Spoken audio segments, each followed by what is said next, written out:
Good afternoon. I'm Dr. Sandra Martin, I'm the Public Health Administrator for Winnebago County, and I'm pleased this afternoon to talk a little bit more about the information that you received on the follow-up of the heavy metals that have been detected in the water as part of the ChemTool site sampling.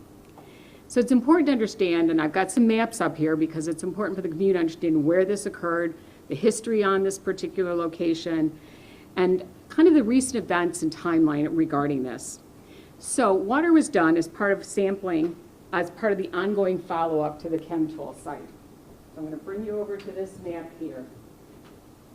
And so if we look here, this is the generalized ChemTool site.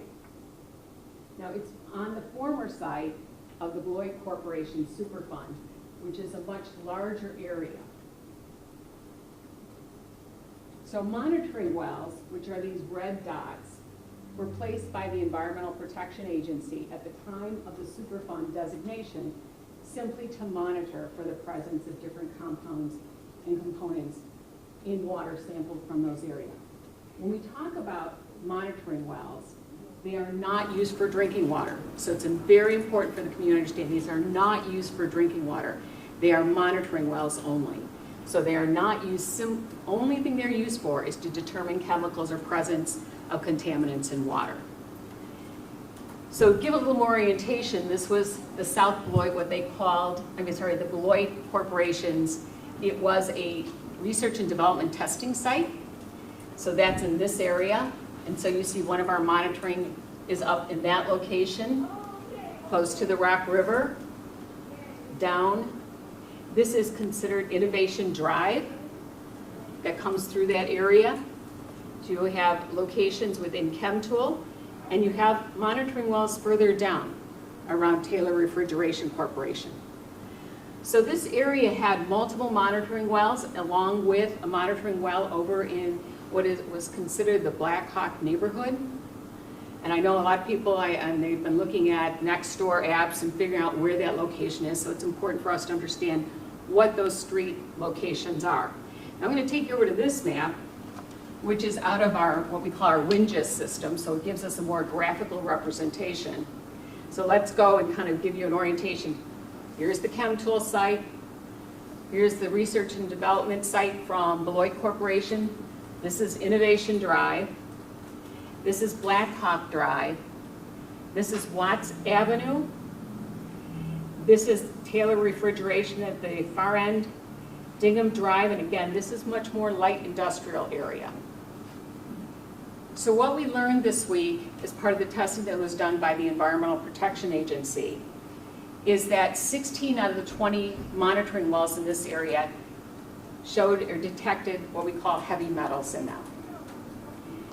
These sites are routinely being monitored as part of the Superfund site for what we call VOCs, volatile organic compounds. So this was a new finding. So again, we have to be cautious about this. Why? Because as we look at this site was very large, and it's not necessarily associated with ChemTool.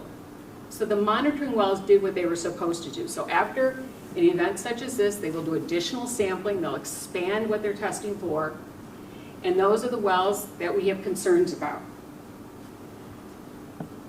So we often talk about what is the metal contamination piece that we're talking about, and I'm going to give you a long word. It's called the Tiered Approach to Corrective Actions Objectives, or TACO, which we also call the groundwater standards. And those metals detected exceeded what we expect to find in groundwater sampling. Heavy metals identified included antimony, cadmium, chromium, and nickel. We want to be clear that the source of the contamination is not known, and it shouldn't automatically be assumed that it's associated with the ChemTool, because this is a very large area. This was an area in this region that, as part of the Superfund, when you read on that, it was used for, basically they would spray things over there after they were done testing things. So there are lots of things that could contribute to that.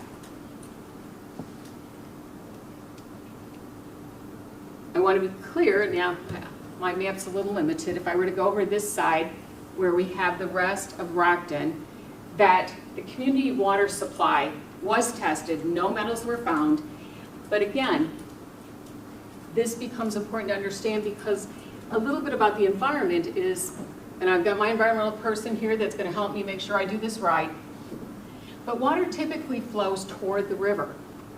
So it's not to be pulled in this direction. It's more likely to go in this direction. So this became why we sampled wells in this neighborhood bounded, if you look on the upper portion here, we started looking at Wright Avenue, that we've got kind of bounded by this region here. So Blackhawk, Watts. Did we sample every individual well in that community? No, we did not, because 2 homes next door, they're drilled at the same depth, do not need to be sampled, right? We're going to sample, I'm going to call it more of a random pattern so that we can pick up if there's a concern or the issue. So on Wednesday, our environmental health team went out to talk to the individuals and get their consent for the Illinois EPA to come on site and take those water samples. These are not water samples you can just run at home or a home test or go to the Home Depot or even our local lab. They are done by the Illinois EPA lab because they're very specialized testing.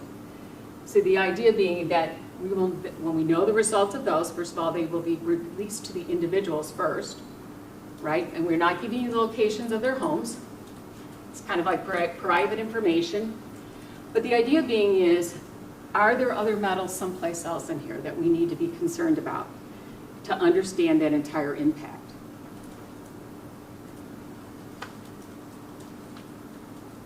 Some of the understanding is, though, this is a very coordinated response. I think when you've learned about the Pelham Tool Fire, you understand the Illinois EPA, it has responsibility and authority over the groundwater systems, municipal water supply, so the village of Rockton, their major water supply, and we have authority over individual wells. Many of these homes were already connected to the city of village of Rockton water because they were part of the Superfund to begin with. That does not mean, though, that people haven't used their wells for other things. So it's important to understand, until we understand the source and the situation with wells, anyone who's used their wells, some people say it tastes better than treated water. They may like the taste, they've grown up with it. You should not ingest this water. So you should not use it for drinking, cooking, brushing your teeth. And if you do any other kinds of things, if you shower and you like to rinse your mouth out in the shower, that's not a good place. You can wash with it. The major concern with these heavy metals is ingestion. And because they're hard for our bodies to clear. So you're often seeing, when you see high metals, you want to be concerned about things like kidney, liver. Those are our main concerns, along with other health impacts. And so our concern is we want to make sure that no one is drinking water out of those areas. They can use it for, watering their plants, doing their laundry, but anything where you're going to ingest that water, we ask that you not use those individual wells. You should use your city hookup to the water for that kind of activity. If you have infants, make sure that you are using bottled water to prepare any infant formula, unless you're using the source of water from this village of Rockton. So as we go through this process, we said we would keep you informed of what we're learning and what we need to know more about. So ingestion is the main route in which heavy metals get into our bodies. And again, we talked about most will have an impact on organs that work to detoxify. So right now, kidney, liver, deposits in bones. And again, the exposure depends on how long and how much. So if you're a new resident and you've never had any water out of that private well, risk is low.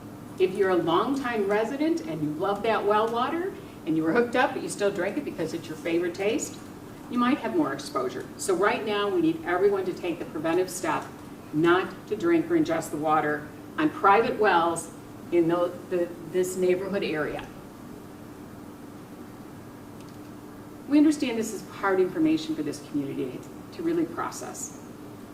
You think about it, we just, they've been since, we looked at the history in this. In 1988, The volatile organic compounds were found in this water systems in this area, which really began the process of putting them on to the Superfund site.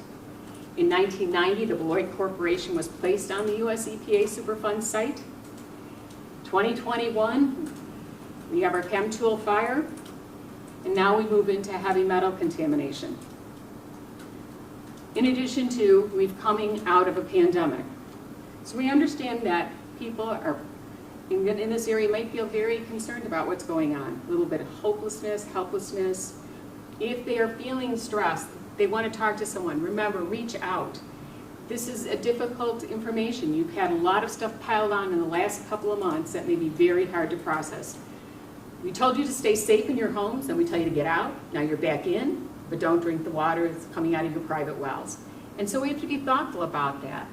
You know, that we understand this is a lot of information to process.